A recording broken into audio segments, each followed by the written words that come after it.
Good morning.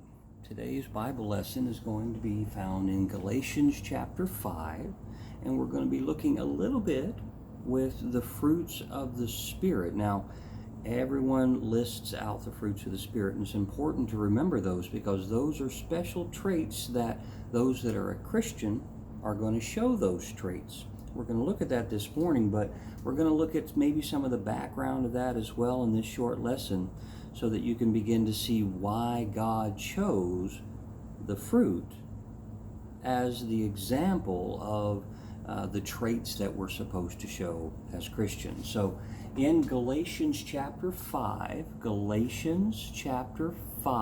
give you a few moments to find that. You can reference that back or pause the video. But in Galatians chapter 5, in verse 22, it begins, "But the fruit of the Spirit is love, joy, peace, long-suffering, gentleness, goodness, faith." Then the next verse, "meekness, temperance, against such there is no law." So we've got those listed out for us, right? We've got love, joy, peace, long-suffering, gentleness, goodness, faith, meekness, and temperance. Now, each one of those traits has a very important meaning to it. And maybe as time goes through, you'll start to break those down. But for today's lesson, we're not really going to spend time on each one of those, but we're going to look more at the whole lesson as a whole. Okay, so keep in mind that fruit, by definition, is something that is produced. Now, we know it more widely as something produced from a tree, a plant, or a vine.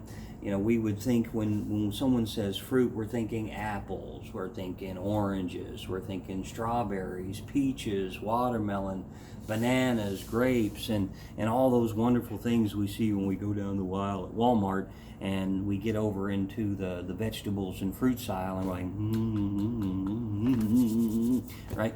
It's something that we think of that's sweet and nice, and that's the way God wants it, all right? When we start looking at what fruit is and how we perceive that, it starts to make sense that God would use that as something that a Christian who's trying to be sweet and kind would naturally produce these fruits, okay? Remember, fruit is something that is produced. And if it's something that's produced, it has to be produced by something, right? In this particular case, we think of fruits, the vegetable, strawberries and bananas and so forth. We think of those fruits and we're like, okay, those are produced from trees and plants and vines, but then when we look at it as how God looks at it, with those fruits being produced by something, those fruits are being produced by a Christian. Do you see? So as a tree would produce certain fruits, a Christian would produce certain fruits. So let's look at this more in detail here this morning, and we're going to look at a few things to maybe consider with that in reference to this study. Now, the first thing is the type of a tree or plant or vine is known by the fruit that it produces. Okay, so an apple tree is called an apple tree because it produces apples. An orange tree is called an orange tree because it produces oranges. So by the fruit that it produces is what identifies the tree. You have a tomato plant. Okay, that plant is defined. I know tomato's not a, well, I guess maybe it is a fruit. There's some debate going on whether it's a vegetable or a fruit. I'll leave that up to you guys and Google. But the tomato plant is identified because it produces a tomato. Okay, a grape vine is called a grapevine because it produces grapes. So those trees, plants, and vines are named by the fruit that they produce. So the tree is identified by that. Now, let's take a look in our Bible this morning at some references where Jesus Christ was also making that inference. Notice what it says in Matthew chapter 7. Matthew chapter 7 and beginning in verse 16. Matthew 7 in verse 16 says, "Ye shall know them by their fruits. Do men gather grapes of thorns or figs of thistles?" He's beginning to make a comparison between the two. Verse 17, "Even so every good tree bringeth forth good fruit, but a corrupt tree bringeth forth evil fruit." So again, the fruit identifies the tree. So if the tree's producing good fruit, it must be a good tree. If the tree's producing evil fruit, it must be an evil tree. So that's where Jesus is saying, you can identify what kind of tree it is based upon the fruit that's being produced. And we go back up to verse 16. It says, "Ye shall know them by their fruits." Again, fruit is something that is produced. So if that fruit that's being produced is love and joy and peace and long-suffering and gentleness, goodness and faith, those are things that are being produced, and you can see that and say, hey, those are things that are produced by a Christian. You see? So that fruit is identifying who the person is. And when you show that love as a Christian, that's identifying, that's the fruit that's produced because you're a Christian. If you are showing peace and long suffering, those are things from a Christian. That's the fruit that a Christian would naturally produce. It's completely normal for that. Now, a fruit tree or vine can't produce something other than what it is. An apple tree can't produce oranges. An orange tree cannot produce apples. A grapevine can't produce watermelon. There is a specific line of that fruit, and Jesus is trying to make that understanding to people, and he gives the example there in verse 16 of Matthew chapter 7. It says, "Do men gather grapes of thorns or figs of thistles?" In other words, the thorns and thistles, they don't match together, okay? You're not going to find thorns with the grapes, and you're not going to find thistles with the figs. Those are things that don't go together. Just like anger and love, well, they don't go together. They're being produced from two separate trees. They're not to come together. They can't come together. Just like you can't have an apple tree produce oranges. Those two things just can't combine. You can't have hatred and joy together on the same tree. Now let's go further. In Matthew chapter 7 and verse 18, Matthew 7:18, it says, a good tree cannot bring forth evil fruit, neither can a corrupt tree bring forth good fruit. So he goes on to explain that you can't have a good tree producing evil things, and you can't have an evil tree producing good things. What's in the root, what's in the tree, is what's going to produce the fruit. And we're identified by the fruit that it produces. Now, the next thing I want to go through this morning to help us understand this thing of fruit and the fruits of the Spirit and how they are produced is to remember this about fruit. It has seeds in it. You ever crack open a watermelon? You're like, yes, watermelon. You get out your salt shaker, right? You got your iced tea over here, and you're ready to go. And here you find it's full of all these black seeds. And we, grab a bite, spit it out, grabbing it, and we keep going. Who's ever just taken watermelon and shoved their whole face in? Right? It's a fruit that has the seeds in it. And if we take those seeds out and we plant those seeds, what's going to happen? It's going to produce more watermelon. If we take an apple and we crack it open and we take all the seeds out of there and we plant those seeds, we're going to have more apple trees, right? If we take an orange and we open that up and we take out the seeds and we put those seeds in the ground and allow them to grow, it's going to produce more orange trees. So that's how God has set this up. Fruit has seeds so that it can produce more of itself. One of the unique things about this understanding that fruit is a product or it's something that's produced is it's supposed to continue to reproduce and continue to reproduce. Love in itself shows nothing. Except when you show love, what's it do? You get more love back, right? You give somebody a great big old hug out of love, what do? They hug you back.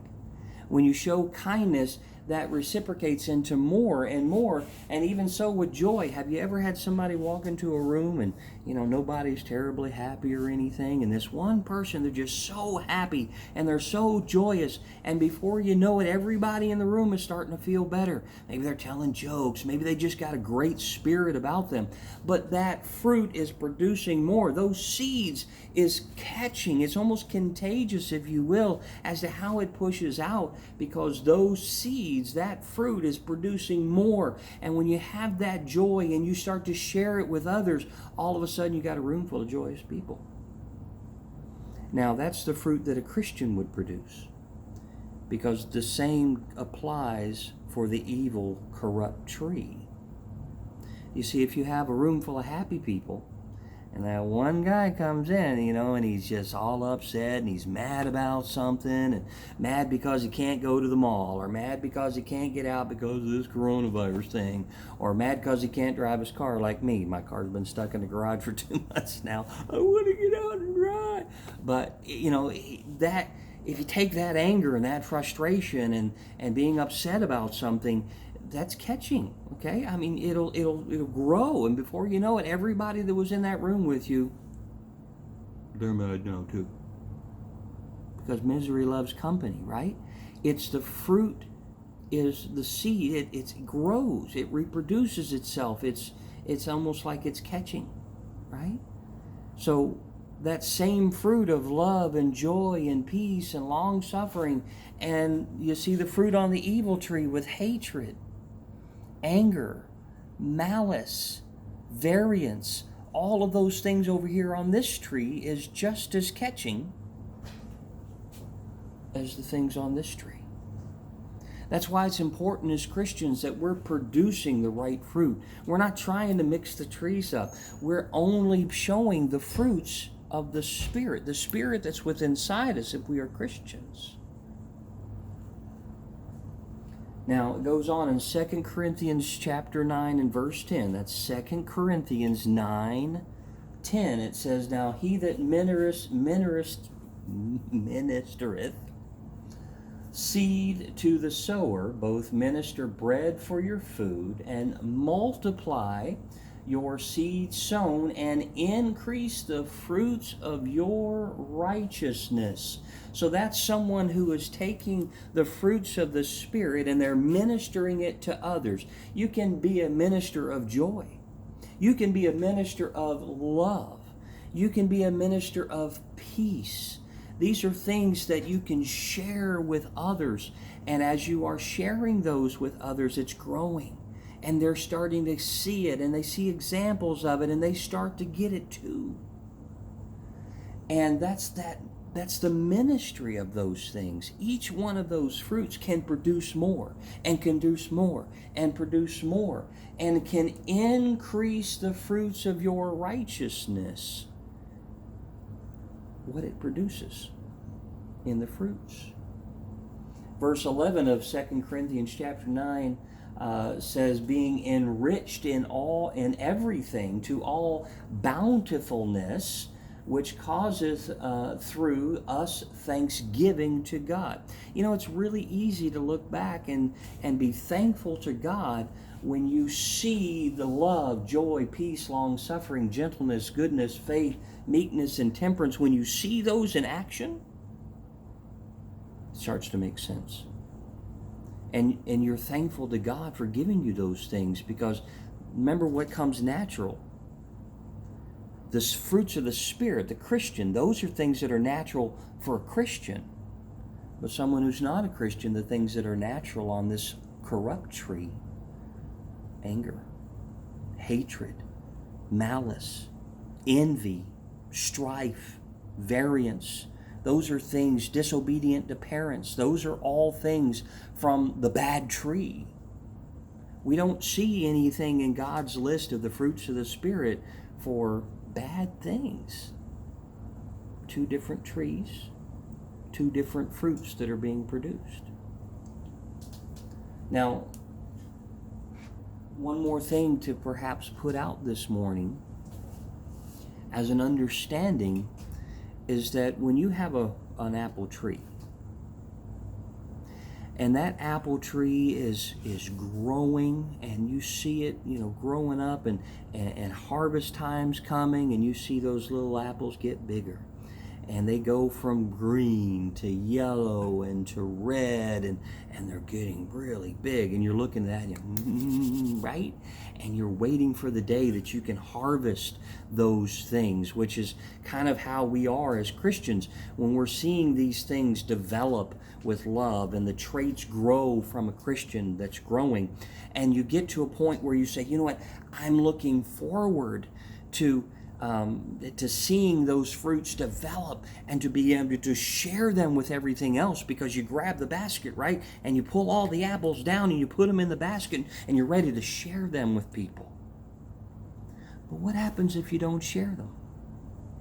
What happens if you don't even pull them off the tree? They rot. They get stinky. Right?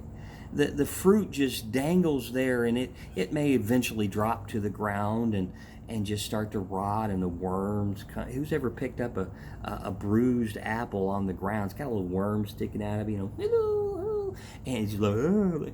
It's got that apple, and that apple's nasty, and it's rotting, and it just looks so bad, and you can't eat that. You can't share it with somebody. It just rots on the vine, it rots on the tree, it rots on the plant. And it can, especially when you're dealing with like a tomato, that tomato can actually pull in and end up rotting the vine, can rot the plant. If you don't harvest those fruits for a grapevine and for a tomato plant, if you don't harvest those off there, it can corrupt the vine. It can corrupt the plant. It can cause it to get damaged too. That's why it's so important that the fruits of the Spirit are shared, that we harvest those and we put out those things, that we just don't take love and we just hold it to ourselves. We share it with others, because each one of these fruits produces an action. I mean, think about it. Can you take our first one there, which is love, and can you express it like this? I love you. I mean, the words are there. But if there's no action to go along with it, if there's no hug, if there's no showing of that love, sometimes you can show somebody love by, picking them a flower, or showing that appreciation is there. Sometimes showing love is doing your chores for your mom and dad. Sometimes showing love is doing your schoolwork and making sure your homework is done. Sometimes showing love is just that kindness and not giving them the corrupt tree, okay? Anger and malice and envy and those things. Showing that love is to not show those bad things, right? But it takes an action. You can't show love by just saying it. It's got to come from the heart. It's got to come from that fruit of the Spirit. The same thing when we're dealing with joy. I'm happy. Anybody going to believe that? Anybody? Right? If you're going to show joy, it needs to come from the inside. It's going to come out, and everybody's going to know that you're happy. Why? Because joy just comes out. But if you're like Eeyore, I'm happy, nobody's going to believe you're happy, right? You want to have that Tigger kind of Christianity where he's happy all the time about everything, and he's bouncing around and he's happy and he's all letting everybody know how happy he is and how joyous it is for him to be bouncing around all over the place. Boy, he's got Eeyore over here, I'm happy. Nobody's going to believe that, right? Joy produces an action. Peace produces an action. Gentleness. All you have, and if you're going to say that you're gentle, you got to show that you're gentle, right? Am I going to say that I'm gentle by smacking you up against the head? No. That's over here on the bad tree. Peace and gentleness comes from the heart. It comes from the inside. That's a fruit that's produced. And that's the example. When we look at each one of these things in our lesson this morning, number one, we identify that the tree, the plant, or the vine is identified or named based upon the fruit that it produces. So the fruit, love, joy, peace, identifies a Christian. Hate, envy, strife, variance all identify someone who's not saved, someone who's not a Christian. Those are things that come from a completely different tree altogether. The second thing we see is that you can't combine the two together. Those are two completely different things. You can't have an apple tree produce oranges. They're completely separate. And number three is they have seeds inside. It's meant to take that fruit and share it, to give it over to others, to take the watermelon and pull out all the seeds and take those and make more watermelon, right? And that's what we want to do as Christians. If we're showing the fruits of the Spirit, that means we want other Christians to do the same, right? And the last thing is when you don't share that fruit, when you're not harvesting that fruit, when you're not putting that out for others to enjoy, it just rots on the vine. And over a little period of time, it gets stinky and it gets smelly. And that's not what anybody wants. Nobody wants to pick up a rotten tomato and it's not any good. It's not useful. And neither are the fruits of the Spirit if you're not actually using them. I hope this lesson was a blessing to you today as we've put it out inside of my little office here, or corner of my office. You'll be able to also find a copy of this lesson on the website experiencethescriptures.com. experiencethescriptures.com. There's a lot of different Bible lessons that you could see on there as well. But today we talked about the fruits of the Spirit, and I hope this was a blessing to you. I'm Chaplain Rick Brewer. You have a fantastic day.